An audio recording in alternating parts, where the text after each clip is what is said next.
আল্লাহ বলে, বান্দা আমার মতো দয়ালু মনিব থেকে কেড়ে তোরে আলাদা করে দিল। মা গাররাকা, আরে বান্দা আমার থেকে কেন আলাদা হলি? আমি কি অপরাধ করেছি? সারাদিন আসমানে আলো দিয়ে আমি অন্যায় করছি?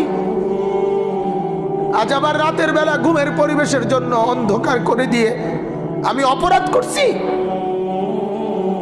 মা গাররাক, এই যুবক, তোমার কাছে তোমার মালিক অপরাধ কি করছে বল না বেটা, বল। কেন সেজদা করলি না ভাইয়া? আল্লাহ তোমার কাছে কি অন্যায়টা করছে? কি অন্যায়, কি না দিছে মালিক? মা গাররাকা বিরব্বিকাল কারীম।